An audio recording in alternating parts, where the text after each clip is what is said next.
They say some debts can only be paid in blood. I learned the truth was darker than that. Some debts are paid in years, in silence, in the slow erosion of everything you thought you were. My father owed a fortune to men who collected in flesh when money ran dry, and the night they came for him, I made a choice that would rewrite every page of my future. I offered myself instead, and the man who accepted, the one they called untouchable, looked at me with eyes like winter and said three words that became my prison and my protection. You belong to me now. What I didn't know then, standing in our cramped living room while my father wept and strangers calculated my worth, was that belonging to someone could feel like drowning and breathing at the same time. The apartment smelled like burnt coffee and desperation, the kind of smell that seeps into walls until even fresh paint can't hide it. I'd grown used to it over the years, the way you get used to a scar or a limp, something that hurts but becomes part of your normal. My father sat at the kitchen table with his head in his hands, and I knew before he spoke that something terrible had finally caught up with us, the kind of terrible that doesn't knock politely or give you time to prepare.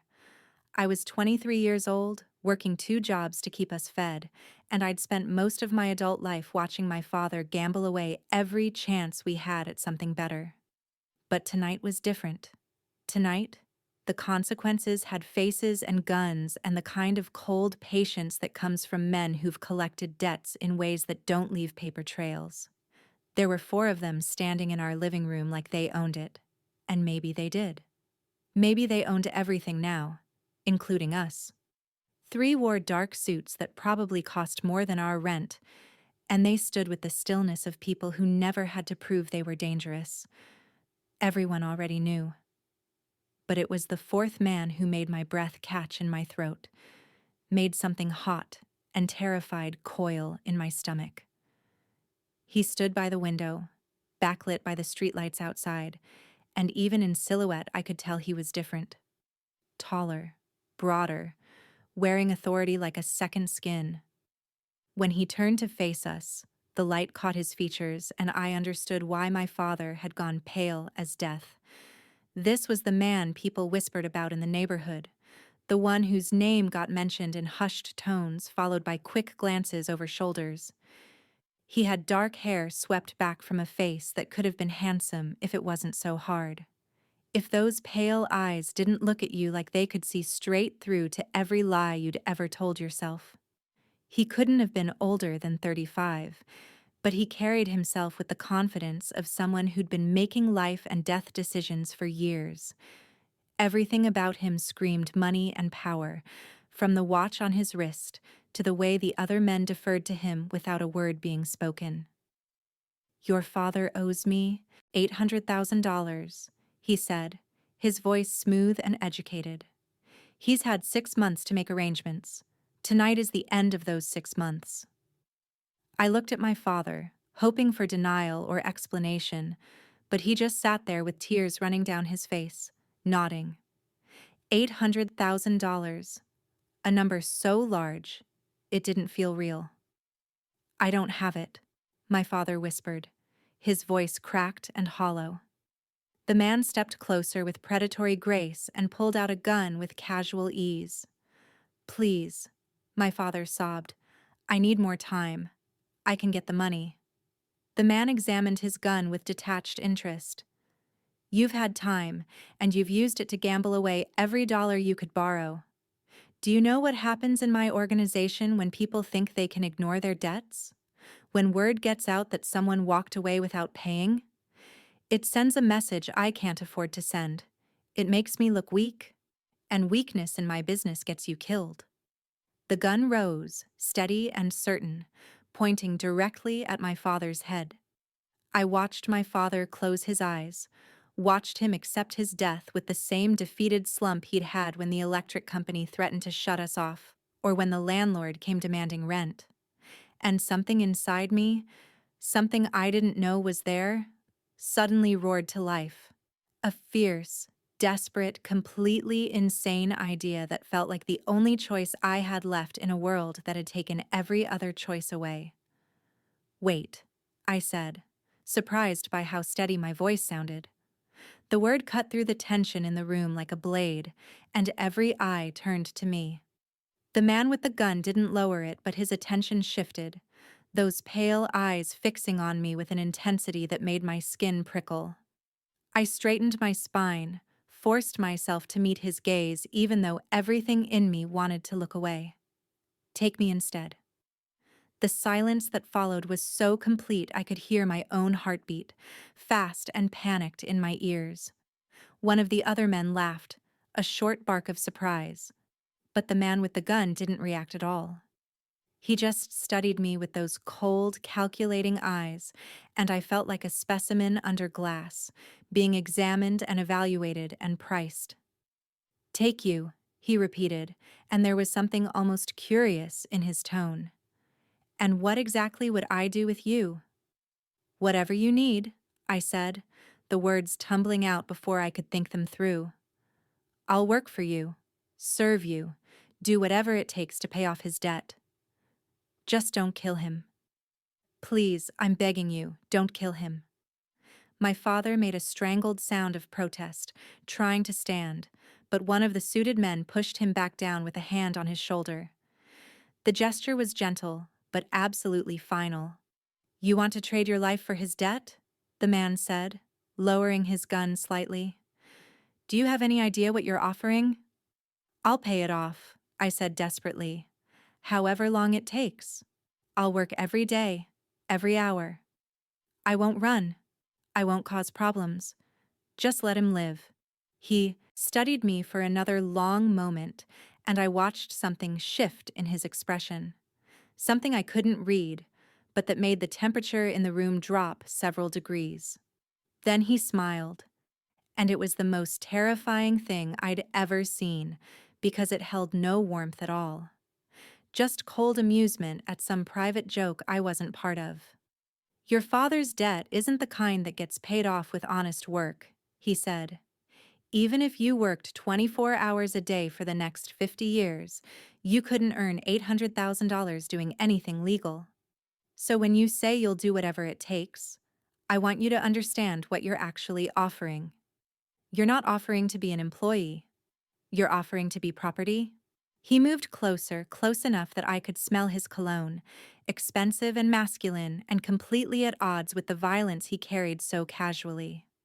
You're offering to belong to me completely, to go where I tell you, do what I command, live by my rules until I decide your father's debt is satisfied. Is that really what you want?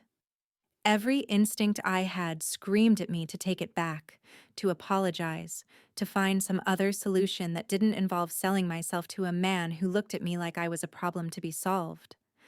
But behind me, my father was weeping, and I thought about all the years he'd tried and failed to be the parent I needed, all the times his addiction had hurt us both, all the ways he'd broken my heart while still somehow remaining the only family I had. And I thought about what it would be like to watch him die right here, right now, knowing I could have stopped it, knowing I'd been too afraid to save him. Yes, I said, and the word felt like jumping off a cliff. That's what I want. The man's smile widened slightly, and he holstered his gun with a smooth motion. He reached into his jacket and pulled out a phone, typing something quickly before looking back at me.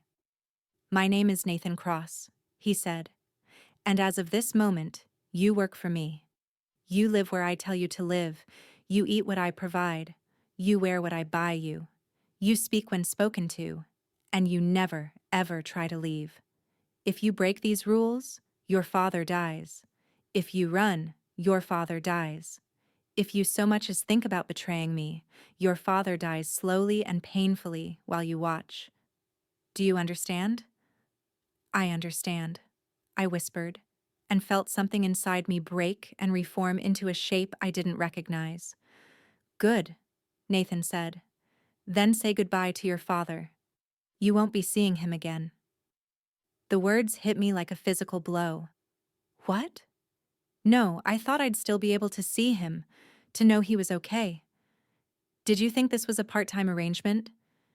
Nathan's voice was patient, the way you'd explain something obvious to a child.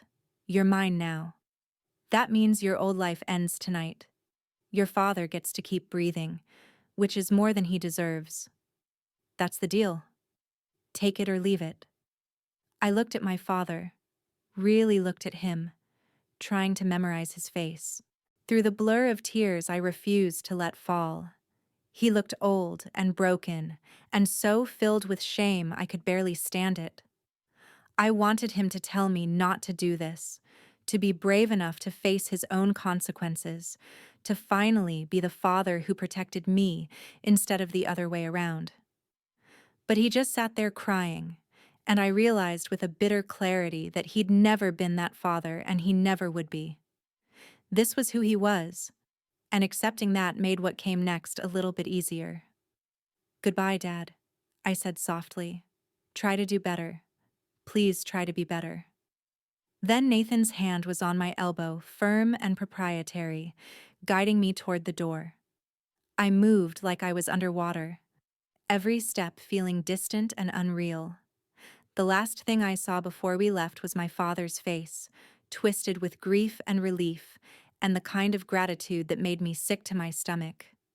He'd let me sacrifice myself for him, and part of him was grateful for it.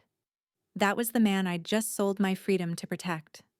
The car waiting outside was black and sleek, the kind of vehicle that cost more than most people's houses.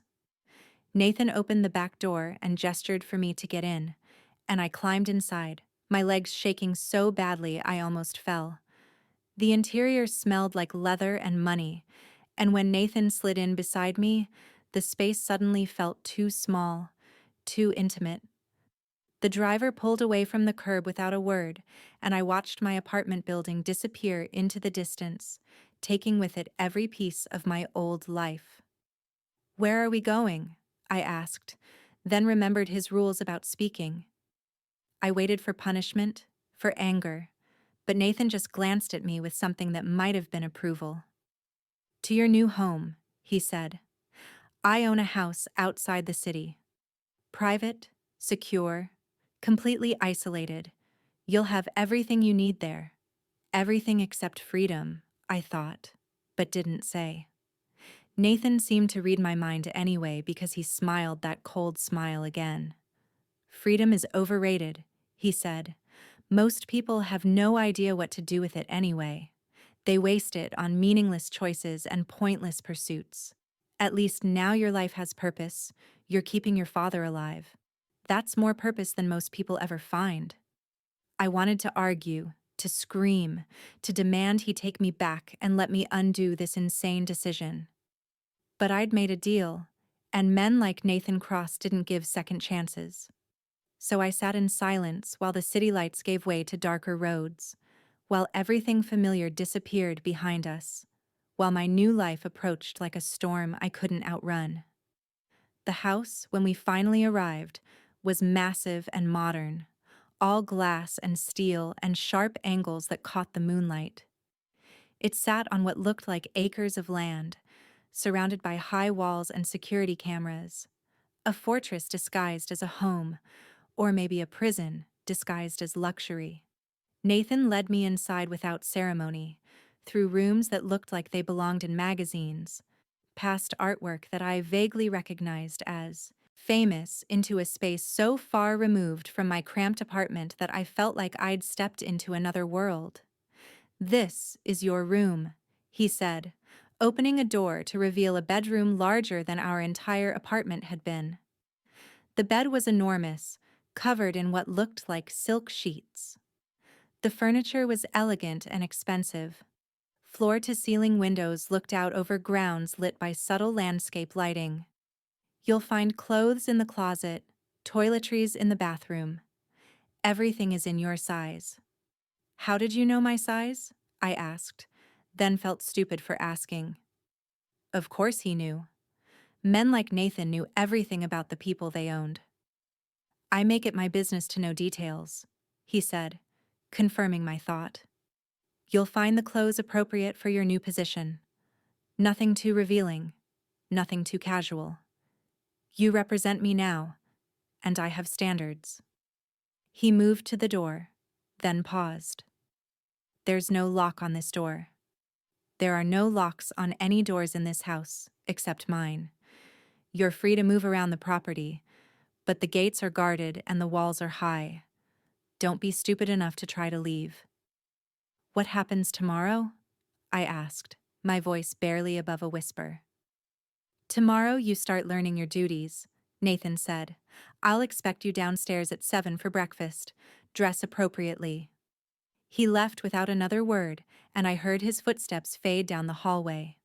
When I was alone, truly alone, I finally let myself feel the full weight of what I'd done. I sank onto the edge of that expensive bed and pressed my hands over my mouth to muffle the sound of crying, because I'd traded my freedom for my father's life, and I had no idea if I'd made a terrible mistake or the only choice I could live with. 3 weeks passed in a strange blur of routine and unreality. I woke at 6, dressed in expensive clothes that appeared in my closet, and met Nathan for breakfast at 7 sharp in a dining room that could seat 20. He asked questions about my education, my interests, my dreams, genuinely curious, filing away information like I was a puzzle he was methodically solving. My duties were surprisingly mundane: managing his household, organizing his schedule, handling correspondence, being a presentable companion at dinners when needed. The hardest part wasn't the work or captivity. It was Nathan himself. He was intelligent, well-read, surprisingly thoughtful, asking my opinion and actually listening, noticing when I was tired and adjusting my workload. 1 month in, I finally asked why he was doing this, why he'd taken me instead of killing my father. Nathan leaned back, his pale eyes studying me. "You walked between your father and a gun without hesitation," he said. "You offered yourself without trying to negotiate or plead. Do you know how rare that is? How rare it is to meet someone who actually sacrifices instead of just talking about it." "I needed someone I could trust," Nathan said. "Someone whose loyalty was absolute because it was tied to something they valued more than their own freedom. Your father's life is your leverage and your chain. As long as I have that, you'll never betray me. You'll never run. You'll never lie to me or steal from me or sell my secrets to my enemies. You're the most trustworthy person in my life because you have the most to lose." It was a cold calculation, but I couldn't argue with the logic. He was right.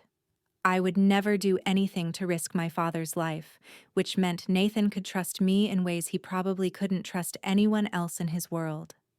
I was the perfect prisoner because my cell wasn't made of bars but of love and responsibility. "Does that answer your question?" Nathan asked, and there was something almost gentle in his voice. I nodded slowly. "It does. Thank you for being honest." "Honesty is all we have between us," he said. "I won't lie to you about what you are to me or what this arrangement means. In return, I expect the same from you. Can you give me that?" I met his eyes and felt something shift between us, some understanding that went deeper than captor and captive. "Yes," I said. "I can give you that." The nightmare started 3 months into my captivity, though nightmare isn't quite the right word for what happened. It was more like reality catching up with the illusion of normalcy Nathan and I had built. I was in the kitchen making coffee when the front door burst open and 4 men rushed in, moving with military precision. Before I could scream, before I could even process what was happening, one of them had a hand over my mouth, and I was being dragged toward the door. The coffee cup shattered on the floor, and the sound of it breaking seemed to echo through the whole house. Nathan appeared from his study with a gun already drawn, his face transformed into something cold and lethal. The man I'd been having philosophical conversations with over breakfast disappeared, replaced by the dangerous criminal who'd held a gun to my father's head. "Get away from her," he said, his voice deadly calm. "Now." The men didn't move, and that's when I realized they had guns too, all pointed at Nathan. One of them, the one with his hand over my mouth, pressed the barrel of his weapon against my temple. The metal was cold and hard and absolutely real. I felt my whole body start to shake. "We're taking the girl," the man said, his breath hot against my ear. "Walk away, Cross, and you live to fight another day. This doesn't have to end badly for everyone." Nathan's eyes met mine across the distance, and something passed between us that I couldn't name. Then he lowered his gun slowly, and my heart sank. He was going to let them take me. After everything, after 3 months of building something that felt almost like trust, he was going to calculate that I wasn't worth the fight. "I'm going to count to 3, Nathan said quietly. "If she's not released by 3, everyone in this room dies, including you." The man laughed, pressing the gun harder against my head. "You're outgunned. Cross. Be smart about this." "1," Nathan said, his voice conversational. The man's grip on me tightened. "I'm not playing games here." "2," Nathan continued, and I saw his finger move slightly on his gun. "Last chance," the man said, and I heard the first hint of uncertainty in his voice. "3," Nathan said, and then everything happened at once. The windows exploded inward as armed men poured into the kitchen from outside. Nathan dropped and rolled, firing as he moved. The man holding me jerked backward, and I felt something warm spray across the back of my neck and realized with distant horror that it was blood. I hit the floor hard, covering my head with my arms as gunfire erupted around me. It lasted maybe 30 seconds, but it felt like hours. When silence finally fell, I was shaking so badly I couldn't stand. 4 men lay dead on Nathan's kitchen floor, and Nathan himself was standing over me with his gun still raised, blood spattered across his white shirt. "Are you hurt?" he asked, his voice sharp and urgent. He crouched beside me, his hands moving over me with practiced efficiency, checking for wounds.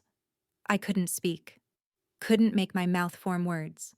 I just shook my head, and then suddenly I was being lifted into his arms. Nathan carried me out of the kitchen, away from the bodies and the blood, into his study where he set me carefully on the leather couch. "Stay here," he ordered, then disappeared.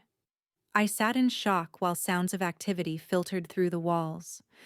People arriving, orders being given, the efficient cleanup of violence. When Nathan returned, he'd changed his shirt and washed his hands, and he carried a glass of what looked like whiskey. "Drink this," he said, pressing it into my trembling hands. "All of it." I obeyed, and the alcohol burned going down but helped stop the shaking. "Who were they?" I finally managed to ask. "Competitors," Nathan said, sitting beside me on the couch. "People who thought taking you would hurt me, would make me weak. They were right about one thing: losing you would hurt." The admission surprised me. "I'm just your assistant," I said weakly. "Your prisoner. You could replace me." Nathan turned to look at me fully, and the intensity in his pale eyes made my breath catch. "You stopped being just my prisoner about 2 weeks in," he said. "You became someone I actually enjoy talking to. Someone whose opinion I value. Someone I'd kill for, apparently." He gestured toward the kitchen where I knew bodies were being removed. "Those men came into my home and put a gun to your head. They're dead because of what they did to you, not because of any strategic calculation about business. I didn't know what to do with that information. Didn't know how to feel about the fact that people had died to protect me, that Nathan had killed for me without hesitation." "You're shaking," Nathan observed. "Come here." Before I could process what he meant, he pulled me against his side, wrapping one arm around me. The gesture was protective, almost tender, and completely inappropriate given our relationship.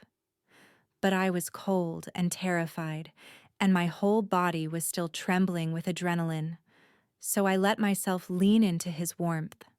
We stayed like that while the cleanup continued around us, while night fell outside the windows, while something fundamental shifted between us. After that night, everything changed. Nathan moved me to a room next to his, explaining that it was for my safety, that he needed to be close enough to protect me if something happened again. But we both knew it was more than that. The distance he'd maintained for 3 months, the careful boundary between captor and captive, had dissolved the moment those men broke into his house. Now we had breakfast together, not at opposite ends of a long table but sitting side by side. Now he touched me casually, a hand on my back, fingers brushing mine when passing papers, adjustments to my collar that lingered longer than strictly necessary. I should have hated it, should have maintained the anger and resentment that had sustained me through those first weeks. But I was tired of being angry, tired of pretending I didn't notice the way he looked at me sometimes, tired of denying that somewhere along the way I'd started to care about this dangerous man who'd bought my freedom and given me a purpose I'd never had before. 6 months into my captivity, Nathan took me to dinner at a restaurant so expensive I'd never even heard of it. We were celebrating, he'd said, though he wouldn't tell me what. The place was small and intimate, with only a handful of tables and a staff that treated Nathan like visiting royalty. Over a meal I couldn't name, and wine I couldn't pronounce, Nathan finally explained. "Your father's debt is paid," he said, watching my reaction carefully.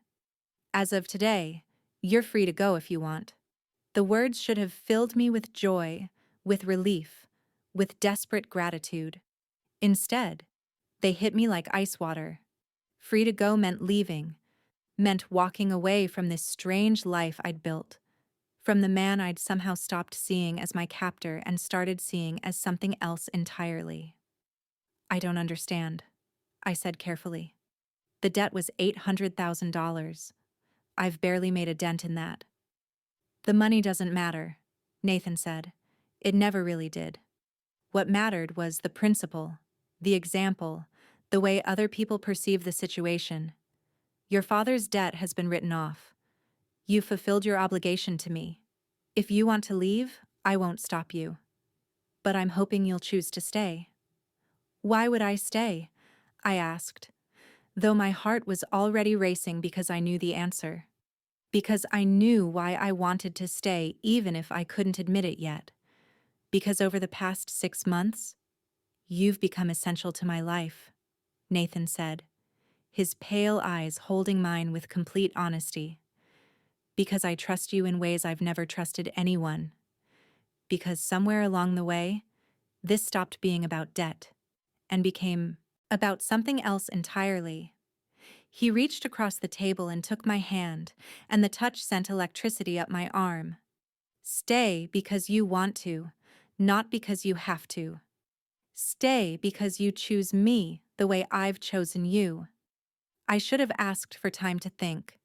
Should have demanded to see my father, to check that he was really safe.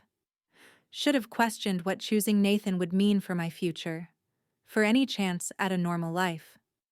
But I'd learned in 6 months that normal was overrated, that safety was an illusion, that sometimes the most dangerous choice was also the most honest one. "I'll stay," I said, and watched something like relief flash across Nathan's face. "But I have conditions." "Name them," he said immediately. "I want to see my father," I said. "Not to live with him, not to go back to that life, but to know he's okay, to have some kind of relationship with him." "Done," Nathan said. "What else?" "I want to matter," I said, the words tumbling out before I could stop them. "Not just as your assistant or your property or whatever this has been. If I'm staying, I want to be your partner, your equal, someone you choose to be with, not someone you're keeping because of some debt. I want to matter to you the way you've started to matter to me." Nathan was quiet for a long moment, studying my face like he was memorizing every detail. Then he stood, came around the table and pulled me to my feet. When he kissed me, it was nothing like I'd expected. It was gentle and fierce at the same time, a claiming and a question and a promise all wrapped into one moment that made everything else disappear. "You've mattered to me since the moment you stepped between your father and my gun," he said against my lips.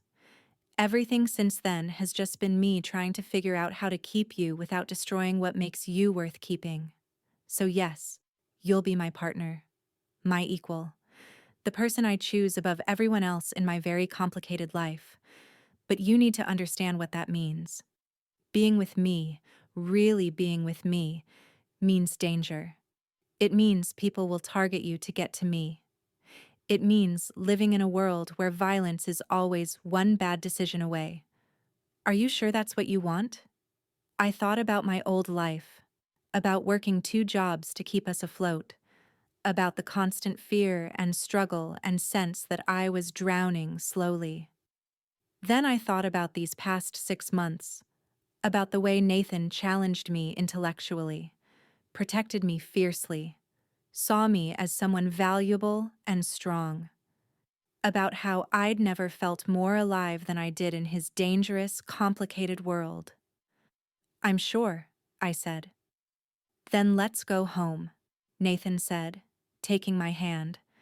And this time when we drove through those gates, when we walked into that house made of glass and steel, it felt different. It felt like coming home instead of returning to a prison. It felt like a choice I'd made instead of a sacrifice I'd been forced into. The next year unfolded like a strange dream where nightmares and fairy tales lived side by side. Nathan kept his promise about my father. Once a month, I met him for lunch at a restaurant Nathan chose, with security Nathan provided. My father was sober now, genuinely sober for the first time in my adult life. He'd gotten a job at a legitimate business, was attending meetings, was building something that looked almost like stability. Seeing him like that, healthy and clear-eyed and grateful, made the sacrifice I'd made feel worthwhile. He'd been given a second chance, and he was actually taking it. But my life with Nathan was nothing like my father's simple redemption arc. Nathan's world was complex and dangerous, and full of people who smiled to your face while planning to stab you in the back. I learned to read those smiles, to identify threats, to understand the intricate web of alliances and betrayals that kept Nathan's empire running. He taught me about his business, both the legitimate parts and the less legal activities that funded everything else. He trusted me with information that could destroy him, and that trust became the foundation of everything we built together. We had enemies, always. People who wanted what Nathan had, who saw me as a weakness they could exploit. Twice more attempts were made to take me, to use me as leverage. Both times Nathan responded with such overwhelming violence that the message became clear. Touching me meant death, not just for the person foolish enough to try, but for everyone connected to them. I should have been horrified by the brutality, by the casual way Nathan eliminated threats. Instead, I felt protected in a way I'd never experienced before, safe in the knowledge that this dangerous man would burn the world down before he let anyone hurt me. Nathan proposed to me on a Tuesday morning over breakfast, no elaborate setup or romantic gesture. Just a simple question delivered with his usual directness. "Marry me," he said, setting a small box beside my coffee cup. Not because of debt or obligation or any reason except that I want to spend the rest of my life with you. I opened the box to find a ring that was beautiful and understated, nothing like the ostentatious jewelry I'd expected from someone with Nathan's wealth. It suited me perfectly, which meant Nathan had chosen it himself, had thought about what I would want instead of what would impress other people. That small detail mattered more than any grand gesture could have. "Yes," I said, slipping the ring on my own finger because waiting for Nathan to do it felt too passive for who we were. "I'll marry you, but I want a real partnership, Nathan. I want to be involved in decisions, not just protected from consequences. I want to help build what we're creating together." "You already do," Nathan said, but there was understanding in his eyes. "You want more than that. You want equal say in how we move forward." I nodded, waiting for resistance, for him to explain why that wasn't possible in his world. Instead, he reached across the table and took my hand, the one now wearing his ring. "Then, that's what you'll have," he said. "I didn't free you from obligation just to trap you in a different kind of cage." The wedding was small and private, just a handful of Nathan's most trusted people and my father, who cried through the entire ceremony. We married in the garden of Nathan's house, surrounded by the high walls that kept the dangerous world at bay. When Nathan kissed me as his wife, when he looked at me with something that looked dangerously close to love, I felt the last piece of my old self fall away. I wasn't the desperate girl who'd sacrificed herself for her father's life anymore. I was Nathan's partner, his equal, his chosen companion in a world that most people never saw. 2 years after that night in my father's apartment, I stood in Nathan's study looking at financial records that would make most people's heads spin. Nathan had put me in charge of the legitimate side of his business empire, the construction companies and real estate holdings and investment portfolios that generated legal money. I'd discovered I had a talent for it, for seeing patterns and opportunities that others missed. Under my management, our legitimate holdings had doubled. We were becoming respectable, or at least, we had a respectable face to show the world. "You're thinking too hard," Nathan said from the doorway, and I looked up to find him watching me with that slight smile that still made my heart skip. "I'm thinking about expansion," I said, gesturing to the documents spread across the desk. "There's an opportunity in the technology sector, but it would require significant capital investment." "What's your recommendation?" Nathan asked, coming to stand beside me. His hand settled on the small of my back, warm and familiar. "My recommendation is we take the risk," I said. "The return potential is high, and diversifying into tech would give us legitimate growth that doesn't depend on your less legal activities." Nathan studied the documents I'd prepared, asking sharp questions that showed he'd been paying attention to everything I'd taught myself about business over the past 2 years. Finally, he nodded. "Do it," he said. "You've earned my complete trust in these decisions." This caught me off guard. "You're not going to run it by your financial advisors first?" I asked. "You are my financial advisor," Nathan said simply. "At least for anything legitimate. The old men I've been paying for years couldn't have spotted this opportunity if it had been handed to them with instructions. You saw it because you're smarter and more adaptable than they are." The compliment warmed me more than it probably should have. 2 years ago, I'd been a girl working 2 jobs just to keep the lights on. Now I was managing a business empire worth hundreds of millions of dollars, and I was good at it. I realized how far I'd come from that desperate girl in a cramped apartment, and the transformation felt both empowering and unsettling. That night, Nathan had business to attend to, the kind of business I wasn't involved in because it existed in the gray areas where legality blurred into something darker. He kissed me goodbye with the casual intimacy of 2 years of marriage, promised to be home by midnight, and left me in our fortress of glass and steel. I settled into his study with a book, comfortable in the silence, secure in the knowledge that armed guards patrolled the perimeter and that nothing could touch me here. I was wrong about that last part. The explosion came just after 11, a blast that shook the entire house and shattered several windows despite the reinforced glass. I dropped to the floor instinctively, my heart hammering as alarms shrieked through the house. The security system had been triggered, which meant the perimeter had been breached.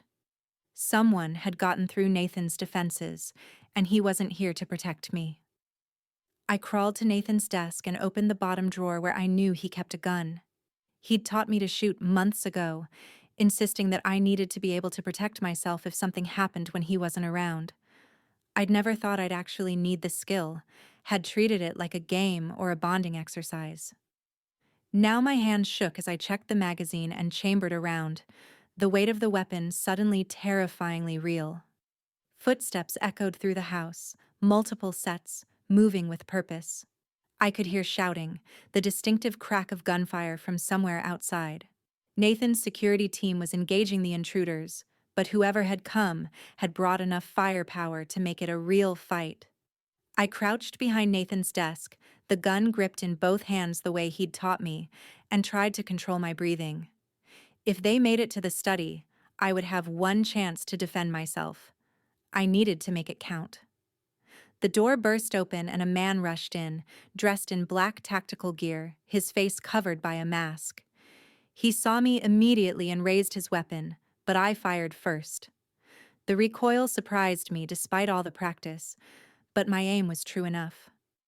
The man stumbled backward with a grunt of pain, clutching his shoulder. Before I could fire again, two more men entered, moving faster than I could track.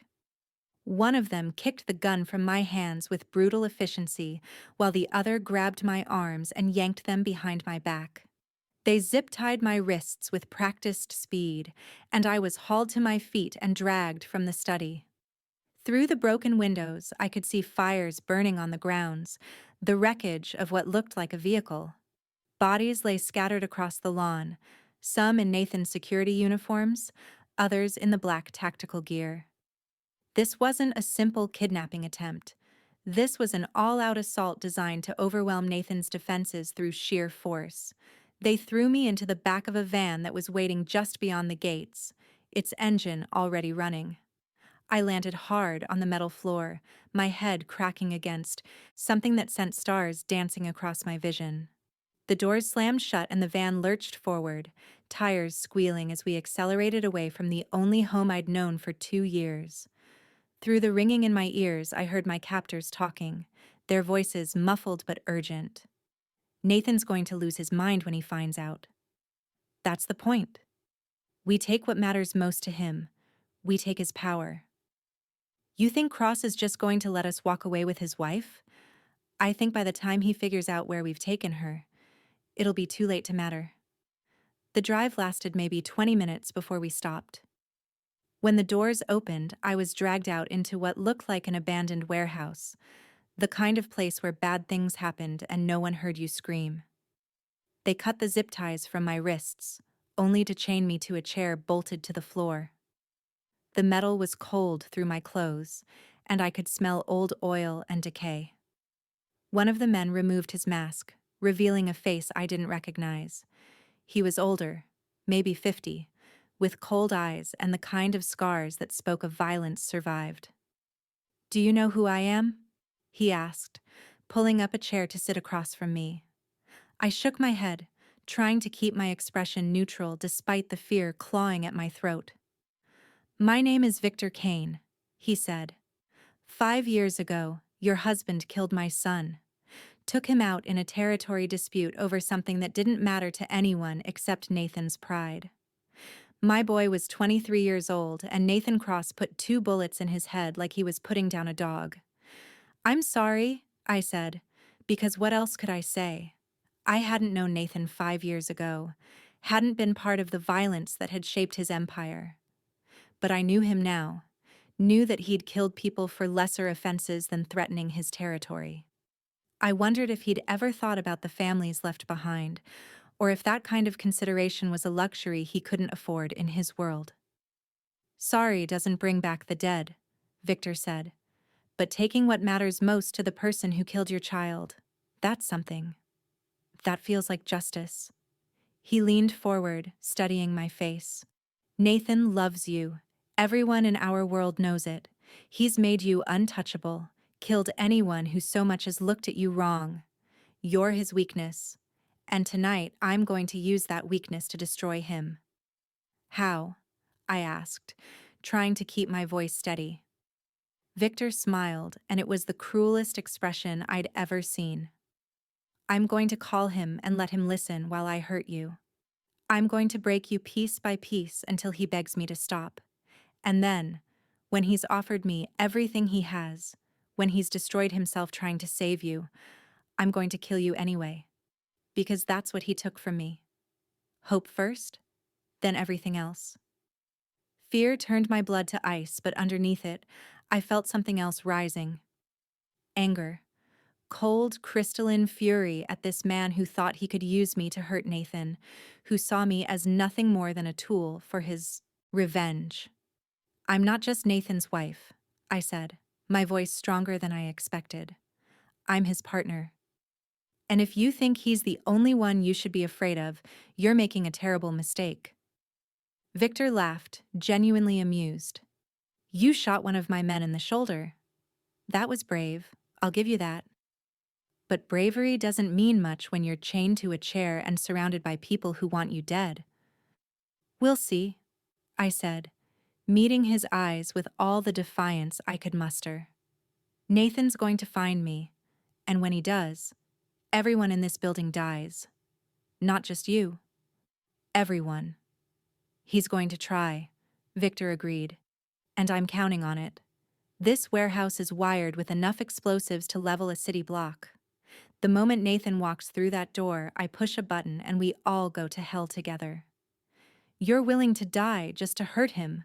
I asked, incredulous. Victor stood, his expression hardening. "My son is dead because of Nathan Cross. What do I have left to live for except revenge?" He walked toward the door, then paused.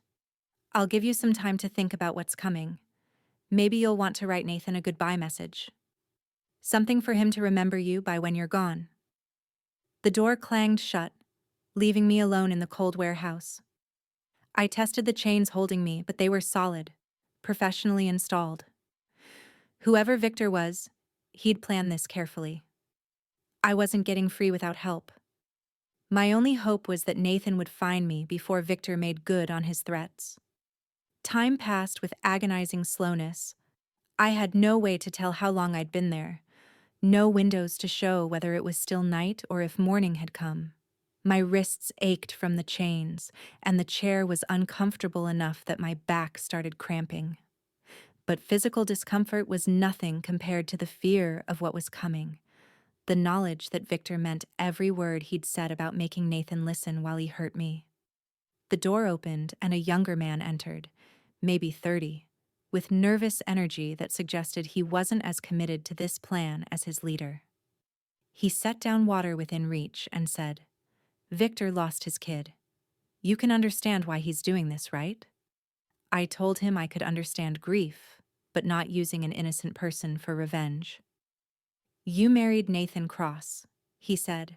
"That makes you part of everything he's done." His name was Daniel, and I could see he didn't have Victor's conviction. "You're here because you feel obligated, not because you want revenge," I said urgently. "Let me go before Victor blows this whole place up and kills everyone, including you." Daniel shook his head, backing toward the door. "I can't betray him like that." He left, and I was alone again with nothing but fear and my thoughts. I wondered if Nathan had found the destroyed house yet, if he knew I was missing. I thought about how he'd react, the fury and fear that would drive him to do anything to get me back. And I thought about Victor's plan, about how Nathan walking into a trap designed to kill us both was exactly what Victor wanted. Hours passed in that cold warehouse until I heard it. Distant gunfire, sustained and intense. Nathan had found me. The warehouse erupted into chaos, and Victor rushed in with his phone, thumb hovering over the screen. "This is how it ends for both of you," he snarled. The door exploded inward, and Nathan appeared covered in blood, guns in both hands, his pale eyes blazing with cold fury. They were at a stalemate. Nathan couldn't shoot without risking Victor pressing the button. "Let her go," Nathan said with deadly calm, but Victor refused, his thumb moving toward the trigger. I closed my eyes, accepting this was how it ended. Then a gunshot rang out, but no explosion followed. Daniel stood behind Victor with a smoking gun. "I couldn't let him do it," he said quietly. Nathan moved faster than should have been possible, catching the phone and disabling the trigger before rushing to break my chains. "Are you hurt?" he demanded desperately. I collapsed against him, crying, all the fear flooding out at once.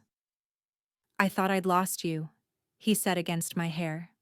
While his men secured the warehouse, Nathan wiped away my tears. This is my fault. I made you a target. But I shook my head. You kept me safe. You taught me to defend myself. I'm alive because of you. When I asked about Victor's son, Nathan's expression hardened. 5 years ago, he was selling drugs through elementary schools. I gave warnings. He didn't listen. Some lines you don't cross. Not in my world. Not in any world. The revelation shouldn't have surprised me.